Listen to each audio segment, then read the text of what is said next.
Every day, millions of people scroll past videos online without ever questioning whether what they're seeing is real. A celebrity saying something outrageous, a politician making a shocking statement, a stranger confessing to something unbelievable. And without thinking twice, our brains say, yes, this happened. But what if I told you that some of the most convincing videos you'll see this year were never recorded by a camera at all? Today, we're going to peel back the curtain on one of the most fascinating and unsettling technologies in the modern world, deepfakes. And by the end of this video, you'll understand not only how they work, but why your brain is so incredibly easy to deceive. Let's get into it. If I showed you a short video clip of a famous actor saying something shocking, would you trust your eyes? Most people would. And that's exactly why deepfakes are so powerful and so dangerous. Today, we're going to break down how realistic deepfakes are created, why your brain is so easily fooled by them, and what the future of this technology means for all of us. But don't worry, we won't be going into heavy math or dense computer science. Instead, we'll explore deepfakes the way a storyteller might through simple ideas, vivid mental images, and a clear explanation of how this technology tricks your brain into believing something that never happened. Let's start with a question. Imagine you're watching a video of a world leader giving a speech. The lighting looks right. The voice matches perfectly. The facial expressions seem natural. How long would it take you to realize it's not real? A minute, 10 seconds. Or would you only find out because someone told you afterward? The surprising truth is that most of us are far easier to trick than we'd like to believe. And by the end of this video, you'll understand exactly why. But first, what exactly is a deepfake? At its core, a deepfake is a piece of media, usually a video or audio clip, that has been artificially generated or manipulated by artificial intelligence.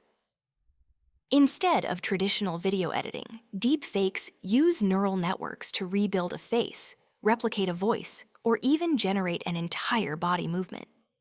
Think of it like Photoshop, but for moving faces and about 100 times more convincing.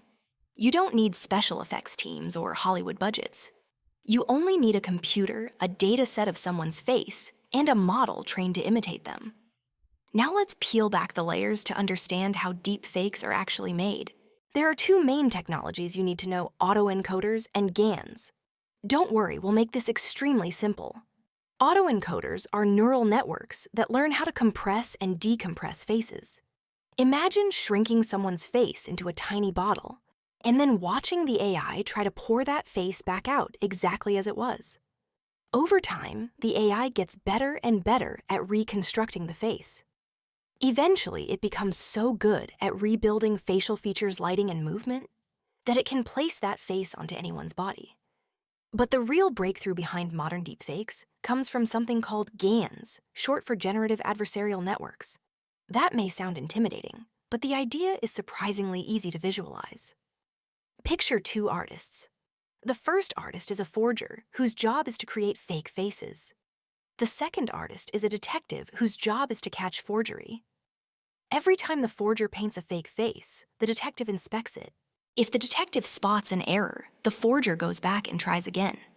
They duel endlessly, one trying to fool the other, trying to expose. And through this competition, both get incredibly good. The forger improves until the detective can no longer tell the difference between real and fake. And at that moment, the deepfake is born. But the real question isn't just how deepfakes work. It's why they work so well. Why do they fool us?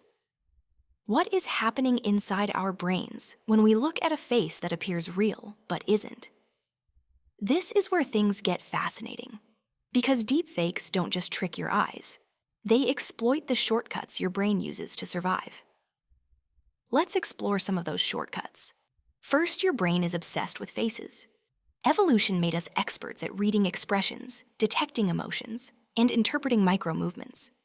We evolved to spot danger, recognize allies, and communicate silently through subtle shifts in facial muscles. Over millions of years, we became incredibly fast at processing faces, but not necessarily perfect. Our brain doesn't examine every pixel. It samples, predicts, fills in gaps, and moves on. Deepfakes take advantage of this. They don't need to be perfect. They just need to be good enough for your brain to accept them. Second, deepfakes sit in a special psychological zone called the uncanny valley, but only just outside of it. If something looks almost human, but not quite, we feel uneasy. But if it crosses a certain threshold of realism, our brain stops questioning and starts believing. Modern deepfakes have already crossed this threshold. They look natural enough that the unsettling feeling disappears. You're left with something that feels authentic even when it isn't. Third, your brain loves to fill in missing information. If a deepfake's face is 90% accurate, your brain happily supplies the missing 10%. It smooths over imperfections. It forgives tiny inconsistencies. And before you even have time to consciously analyze the image, your brain has already declared, "This is real." But here's something even more surprising. Your brain trusts movement more than still images. A photograph can be scrutinized. You can zoom in to check shadows, edges, reflections. But with video, the constant motion overwhelms your ability to analyze details. Your brain prioritizes flow and continuity over pixel accuracy. A smooth head turn or a well-timed smile can make a deep fake feel absolutely genuine, even if something is slightly off your brain doesn't have time to notice. Given all this, how can we ever spot a deep fake? The answer is, it's getting harder. But there are still small imperfections that show up occasionally. Blinking patterns might be unnatural. The edges of the face might flicker or shimmer. The lighting might not perfectly match the surroundings. Teeth might look slightly too smooth or too uniform. Hands and ears often reveal flaws because they are incredibly difficult for AI to generate accurately. And sometimes if you slow a deepfake down, you can spot jittery facial movements that don't quite line up with natural human behavior. These clues are fading as the technology improves, but for now, they still exist. Now let's examine where deepfakes are being used for better and for worse. On the positive side, deepfakes can revolutionize filmmaking. Actors can be de-aged stunt doubles, can have realistic digital faces, and historical figures can be brought to life with incredible accuracy.